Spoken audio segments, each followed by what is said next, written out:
자치계획 수립 과정을 모든 주민에게 열어놓고 다양한 홍보를 통해서 보다 많은 주민들이 수립된 자치계획을 알게 되고 그 결과를 공유해야 된다고 생각합니다. 주민은 누구나 참여하여 우리 동네 중요한 사항을 주민이 직접 제안하고 토론, 소개하는 과정을 통하여 민주적인 토론장, 주민 공론장이 되어야 합니다.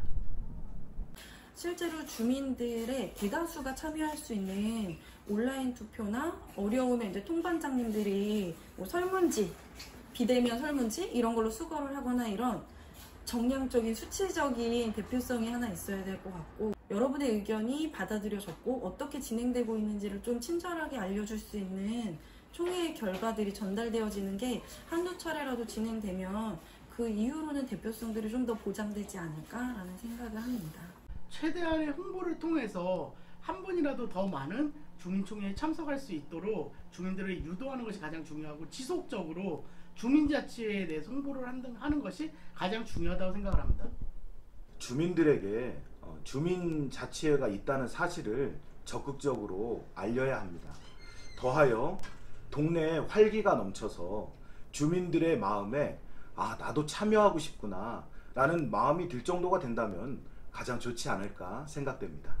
주민자치위원뿐만 아니라 그 동네에 사는 주민 누구든지 의견 개진한 것이 언제든지 전달돼서 그것이 소정의 절차를 거쳐서 의사결정을 하고, 그 의사결정을 한 결과를 주민총회에서 공포할 수 있는, 공개할 수 있는 이러한 과정을 거쳐야 되고,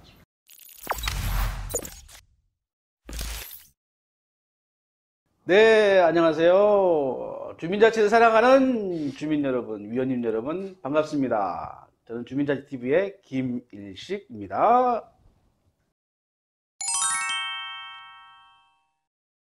이번이 세 번째 시간인데요. 세 번째 시간에도 정말 재미있는 질문이 왔어요. 주민들에게 주민총회의 대표성을 어떻게 확보할 수 있냐? 몇 명 안 모이는데 그게 주민들이 다 모여서 결정한 거라고 할 수 있냐?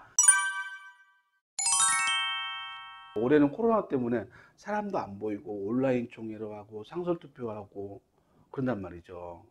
많이 모이면 700명, 800명. 근데 우리 동 인구는 2만 명이 넘어.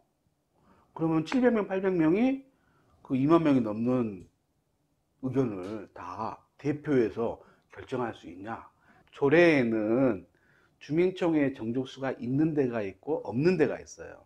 또는 조례에 주민총회 정족수를 동 주민자치 운영 세칙으로 위임해 버린 경우도 있거든요. 주민총회의 대표성 문제는 아주 중요한 문제이고, 주민자치가 그만큼 공신력을, 신뢰성을 가져가는 데서 대단히 중요한 내용입니다. 그렇기 때문에 몇 명이 모이지 않는 주민총회에서 결정되는 사안들이 어떤 과정을 거쳐서 총회에 상정되고, 그리고 그 내용이 뭐냐가 대단히 중요하겠죠. 제가 두 번째 시간에 분과활동의 중요성에 대한 이야기를 아주 강조를 하면서, 분과활동에 있어서 제일 중요한 것은 문제를 발굴하고 동네의 장단점을 알아보고, 그리고 주민의 의견을 수렴하는 과정이라고 그랬죠. 이 과정이 없으면 주민자치위원 몇 명과 그리고 행정과 전문가들이 몇 명이서 정하는 자치계획밖에 될 수가 없다고 하는 거예요. 그것을 극복하는 것이 바로 주민총회의 대표성을 확보하는 방법이다라고 하는 겁니다. 그래서 첫 번째로 주민총회의 대표성을 확보하는 방법이 뭐냐면, 주민총회에 상정되는 안건들이 만들어가는 과정에서 얼마큼 주민들이 참여했느냐가 대단히 중요하겠죠. 분과활동이 제대로 되어 있다라고 했을 때는 어느 정도의 대표성이 확보되어 있다라고 할 수가 있겠죠. 자, 두 번째로 뭐냐면, 분과활동을 수립하는 과정에서 주민들의 의견을 수렴하고, 또 수렴된 의견을 같이 수기하고 공론화시키는 과정에서 어떤 사업 계획이 나왔어요. 그 사업 계획을 확정을 했어. 그리고 총회에 상정을 했어. 근데 주민들이 잘 몰라. 우리 주민자치회가 돈이 엄청 많아가지고 방송국을 통해서 방송할 수도 없고, 많이 할 수 있는 게 현수막 홍보라든가 자료집 만들어서 홈페이지에 게시하는 거라든가 아니면 간략하게 의제 판넬 홍보판이라고 해서 만들어서 부착하거나, 그거 말고는 없거든요. 그래서 저희가 분과활동에서 중요한 의제 만들기를 한 번 더 하기 위해서는 그 분과원들이 자기가 만든 여러 가지 계획들을 홍보하는데 좀 집중했으면 좋겠다. 찾아가는 홍보, 그리고 그 안건에 맞게끔 그 집단 대상에게 설명해주는 그런 홍보 방식이 대단히 중요하다고 하는 겁니다. 사람이 제일 많이 모이는 장소가 있어요. 거기에 주민자치위원들이 나가서 홍보하는 것도 있고요.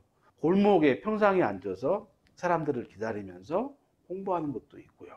이런 알리는 작업이 필요하다. 이걸 우리가 이제 사전 홍보라고 합니다. 이 사전 홍보가 다양한 방식으로 이루어져야 될 것 같고요. 두 번째가 뭐냐면 사전 투표라는 게 있습니다. 조례들이 조금 다를 수 있지만 한 달 전부터 홍보와 사전 투표를 할 수 있다고 되어 있거든요. 그래서 그 기간을 이용해서 찾아가는 사전 투표를 하는 거죠. 예를 들면 A동이 주민총회 개최 장소와 일시가 평일날 한 오후 한 2시나 쯤 돼요.